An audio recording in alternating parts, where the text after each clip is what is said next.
René Guénon, le symbolisme de la croix. Chapitre 18.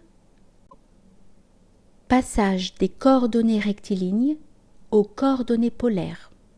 Continuité par rotation. Il nous faut maintenant revenir à la représentation géométrique que nous avons exposée en dernier lieu, et dont l'introduction, comme nous l'avons fait remarquer, équivaut à remplacer par des coordonnées polaires les coordonnées rectilignes et rectangulaires de notre précédente représentation microcosmique. Toute variation du rayon de la spirale que nous avons envisagée correspond à une variation équivalente sur l'axe traversant toutes les modalités, c'est-à-dire perpendiculaire à la direction suivant laquelle s'effectuait le développement de chaque modalité. Quant aux variations sur l'axe parallèle à cette dernière direction, elles sont remplacées par les positions différentes qu'occupe le rayon en tournant autour du pôle, centre du plan ou origine des coordonnées, c'est-à-dire par les variations de cet angle de rotation mesuré à partir d'une certaine position prise pour origine.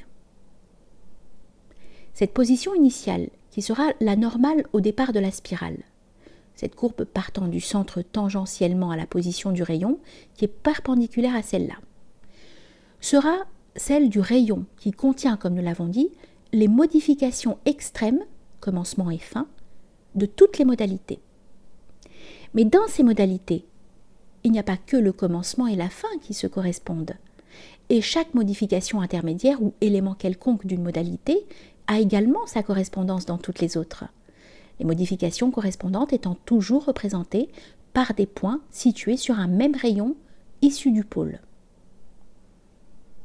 Si l'on prenait ce rayon, quel qu'il soit, comme normal à l'origine de la spirale, on aurait toujours la même spirale, mais la figure tout entière aurait tourné d'un certain angle. Pour représenter la parfaite continuité qui existe entre toutes les modalités et dans la correspondance de tous leurs éléments, il faudrait supposer que la figure occupe simultanément toutes les positions possibles autour du pôle, toutes ces figures similaires s'interpénétrant, puisque chacune d'elles, dans l'ensemble de son développement indéfini, comprend également tous les points du plan.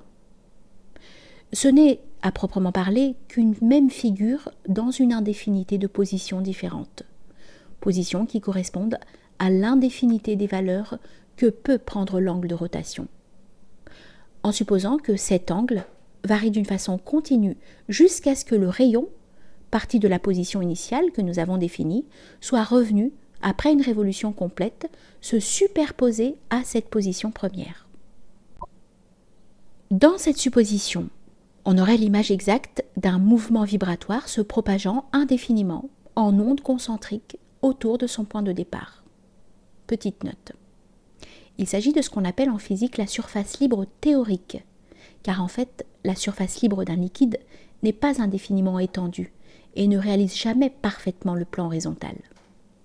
Fin de la note. Et ce serait aussi le symbole géométrique le plus exact qu'on puisse donner de l'intégralité d'un état d'être.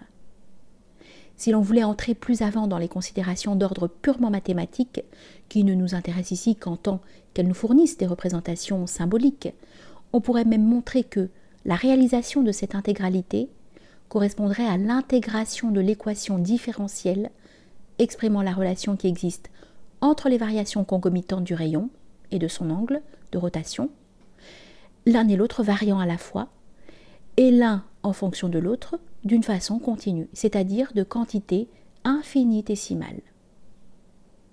La constante arbitraire qui figure dans l'intégrale serait déterminée par la position du rayon prise pour origine.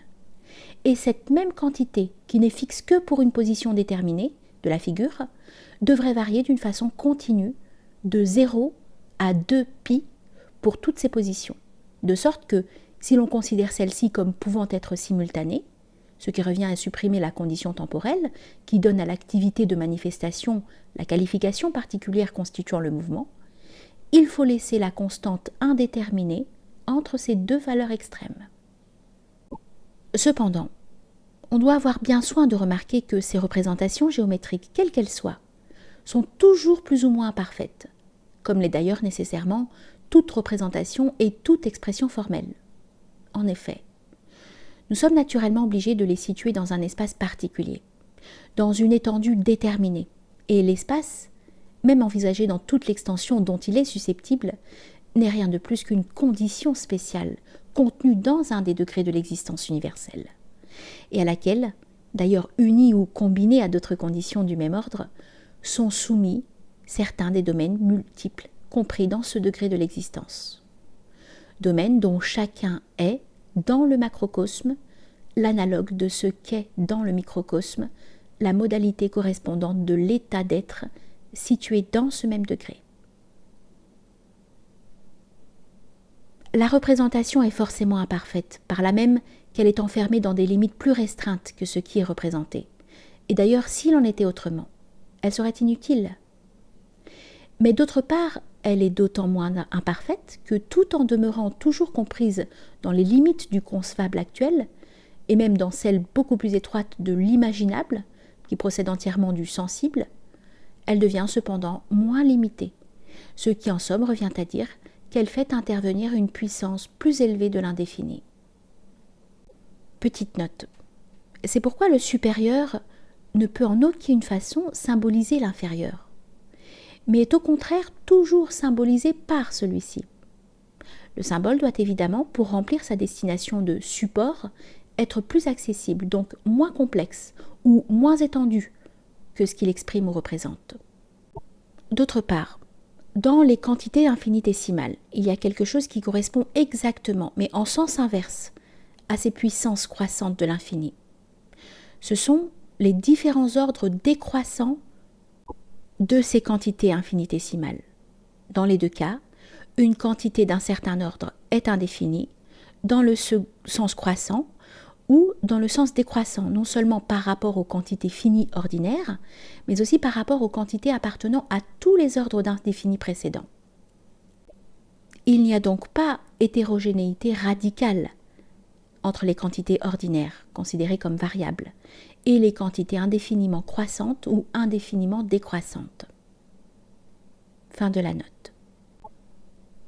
Ceci se traduit en particulier, dans les représentations spatiales, par l'adjonction d'une dimension, ainsi que nous l'avons déjà indiqué précédemment.